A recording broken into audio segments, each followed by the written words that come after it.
Uh, what is the goal of human life?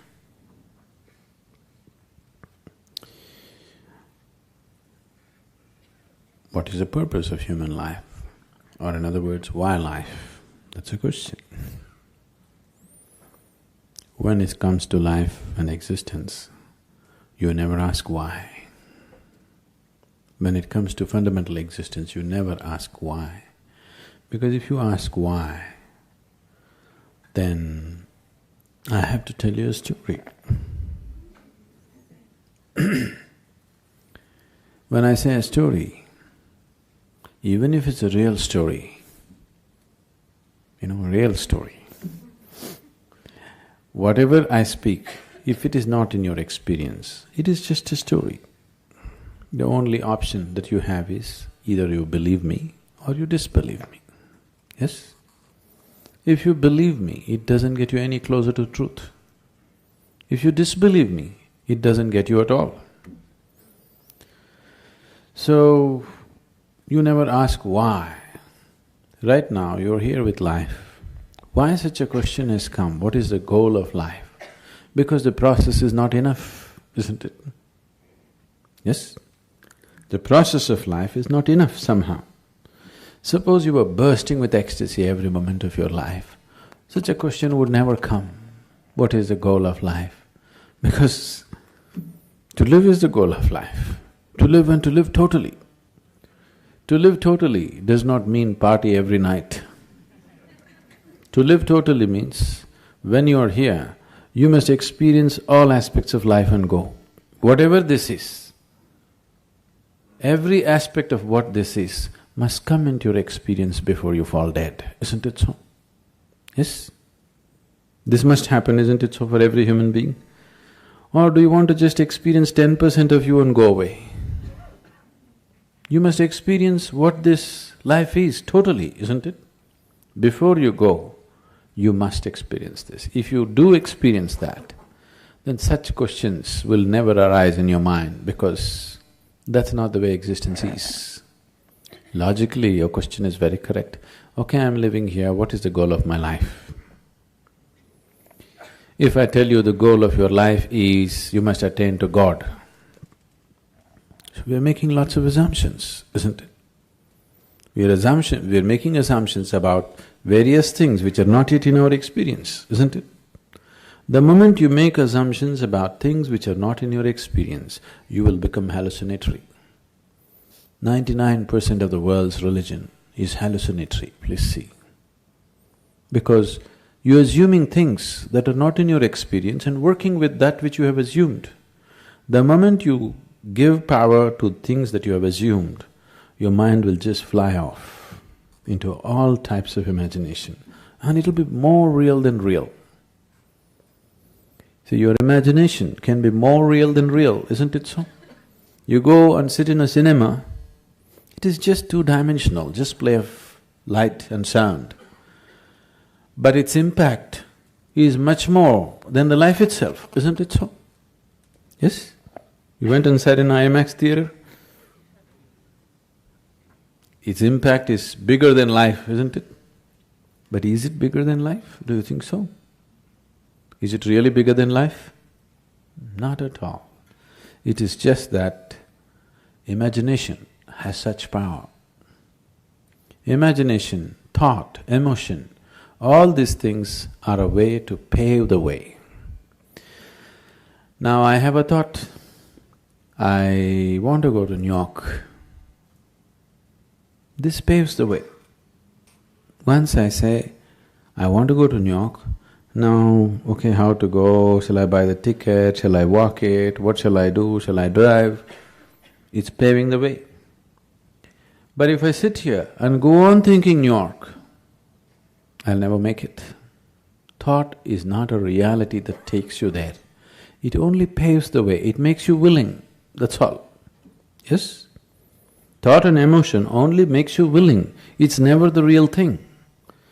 But once you start giving too much significance to your thought and emotion, it starts seeming like as if it's the real thing. More real than the real. what you're thinking in your head is more real than what's around you, isn't it so? Yes, that's the whole problem with life right now, that your thought and emotion has become a bigger reality than reality itself. Now, this is like, if you go probably in the countryside, there'll be, what do you call them? We call them handpost. What do you call them here? A handpost? What do you call it? Something, a marker? A signpost, okay. So, these are called handposts usually because they used to be made like hands at one time, like this it used to be. Have you seen them? Like this, it says this way to New York. So, you go and sit on this and you think you're in New York. That's not New York, isn't it? So, thought is only a signpost. It points you in the direction you want to go, but it never takes you there, it cannot take you there. But people who think it is taking them there have become hallucinatory in such a way that even reality cannot get them out. Even if you poke them with a knife, they will not know, they're somewhere else. Their thought and emotion is far more important than that. This is a scourge which has taken humanity such a big way, such a big way. And of all the type of thoughts and emotions that we generate, the religious thought and religious emotion or spiritual thought and spiritual emotion are most dangerous because they're powerful, empowered by the otherworldly. Because of that kind of power, it just rules people. It just rules people so deeply. And we can always see that some other religion that you don't belong to, what stupidity, what nonsense they're doing, but what you're doing is just never visible, isn't it? Yes? Isn't it so? Isn't it happening every day? Because once the thought and emotion becomes powerful, you start believing it. Once you start believing something which is not yet in your experience, you are a dangerous human being.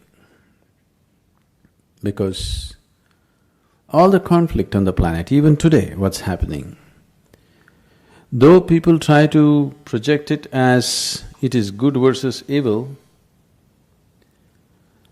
though people are trying to project it as good versus evil, it is not about good and evil. It is always about one man's belief versus another man's belief, isn't it so? Always between one man's belief and another man's belief. Why can't we be sincere enough to simply see whatever we do not know as we do not know? What is the problem? This is the biggest human problem. They can't see that they don't know. They have to bullshit themselves all the time. And this is not a joke. This is a terrible tragedy on the planet, isn't it? This is not a joke, this is not a simple thing.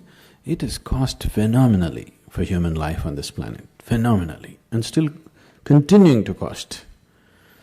But what we think and feel is so important, isn't it? So, what is the goal? What if there is no goal? What will you do? Will you die tomorrow? Suppose there is no goal. What to do? You want to die? Isn't it wonderful? There's nowhere to go. Yes? Isn't it really great? There's nowhere to go, you don't have to work your way to heaven, you can just live here happily.